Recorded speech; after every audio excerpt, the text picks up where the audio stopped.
Hello hello, j'espère que vous allez bien. Là je me bats pour sortir de l'aéroport.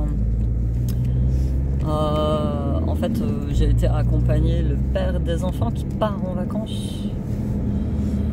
Donc du coup, et petite anecdote, quand vous voyez le truc où c'est écrit dépose minute, vous y allez, vous faites pas comme moi, vous rentrez pas dans les parkings payants, parce que là je suis juste rentrée et ressortie, j'ai payé 2 balles.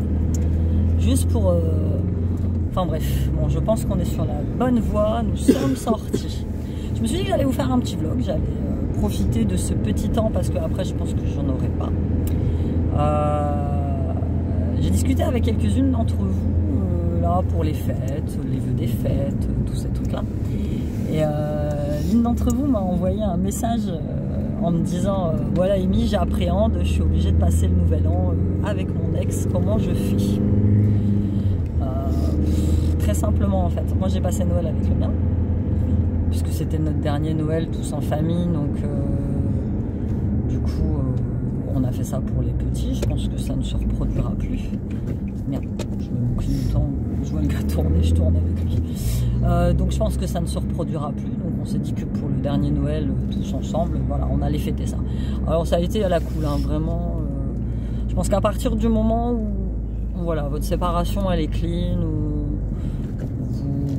voilà, vous avez fait tout ce qu'il y avait à faire, ou normalement ça doit bien se passer. Donc, on a bien mangé, évidemment on ne s'est pas trop parlé, mais voilà, on a fait ça pour les petits. Et le lendemain matin, bah, les petits ont ouvert leurs cadeaux, ils ont été très contents. Et voilà, c'était tout ce qui... Pour moi, c'était tout ce qui importait. Après, comme je vous ai déjà dit, moi, il n'est pas question dans le futur de faire des choses communes. C'est-à-dire tout ce qui est anniversaire, tout ce qui est... Je peux mettre ça un petit peu moins fort, mon chien. J'ai Sean à côté de moi qui m'a accompagné pour aller à l'aéroport. Voilà, pas d'anniversaire commun, pas de vacances communes, rien de tout ça. Ça c'est... Enfin, il y en a qui le font, hein, évidemment. Mais moi c'est pas possible. Donc passer les fêtes avec son ex, bonne ou mauvaise idée, ça dépend des gens, tout simplement. Il y en a qui vont très très bien le faire et il y en a qui ça va pas fonctionner en fait. Il faut savoir mettre dans cette période de l'année ses ressentiments et ses remords, ses regrets de côté. Évidemment, si le gars se pointe avec sa nouvelle meuf, ça c'est compliqué.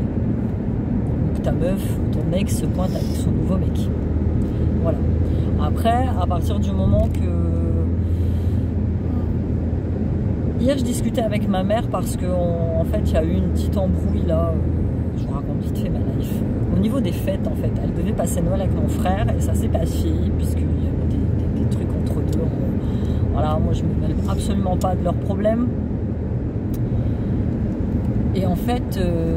je me suis aperçue que dès le départ, lorsqu'il y a eu cette invitation, ma mère n'avait pas envie d'y aller. Donc, elle a dit oui quand même pour faire plaisir. Alors le pour faire plaisir, c'est ça qui me gêne en fait.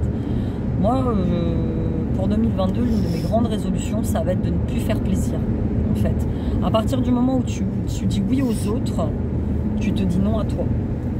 Donc à partir du moment où tu vas faire plaisir à quelqu'un et à l'intérieur de toi ça bouillonne et que tu n'as pas envie, ne le fais pas. Pourquoi tu le fais ? Pourquoi tu le fais? Ça crée automatiquement un courant négatif chez toi, l'autre va le sentir et du coup ça part en cacahuète.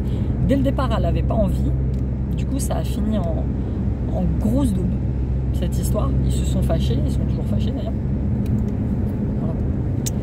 Donc à partir du moment où toi, ton ex te demande de passer les fêtes avec lui, si t'as pas envie, ne le fais pas.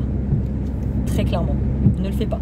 Si tu ne sens pas le courage, si votre rupture est récente, même ancienne, hein, mais voilà, si tu n'as pas envie, écoute-toi, écoute ce que tu as à l'intérieur, écoute tes ressentis, ne le fais pas. Si à l'intérieur de toi, ça te dit, bon, bah voilà, peut-être que, voilà, si tu sens qu'il n'y a pas de gênance, qu'il n'y a pas de... Fais-le. Voilà, fais-le. Moi là, je sentais pertinemment que pour Noël, on faisait ça pour les enfants, ils ont été super contents, je me sentais pas plus gênée que ça, pas de rancœur, pas de ressentiment. Tu vois, c'est là où je vois que tout le travail que j'ai fait sur moi, sur ma personne, sur mes émotions, tout ce travail a payé. Tu vois, ça aurait été encore... il y a quelques mois, j'aurais dit non, c'est pas possible, j'aurais tout fait pour éviter cette situation, je serais partie ailleurs, j'aurais même passé Noël seul, enfin, tu vois.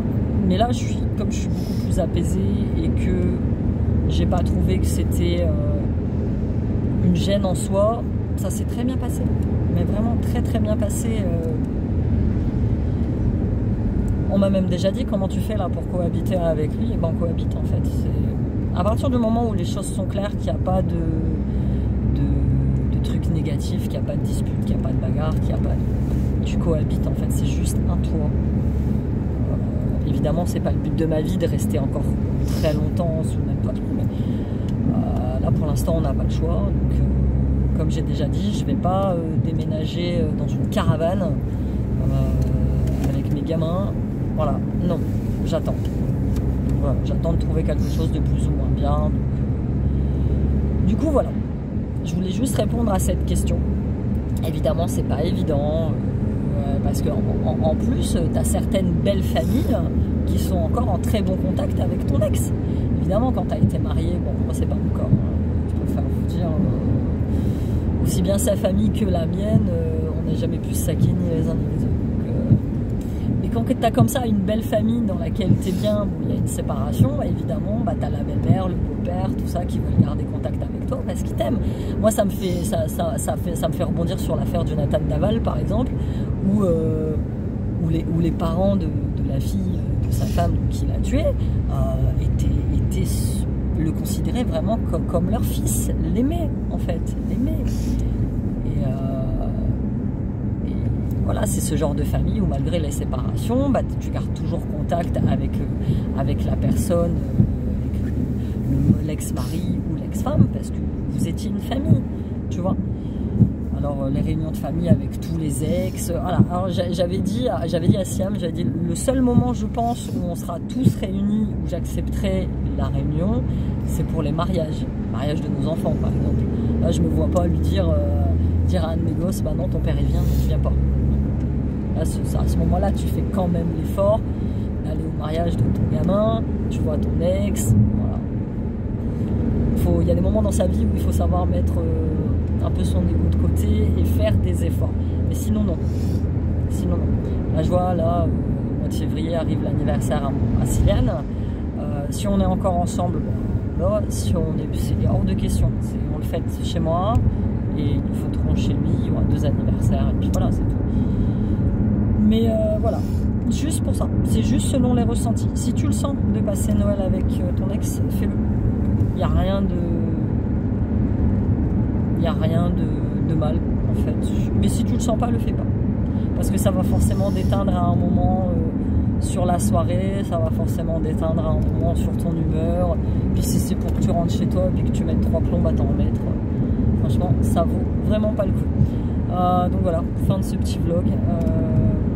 J'espère que vous avez passé de très bonnes fêtes. Merci pour tous vos commentaires, merci pour tous vos abonnements.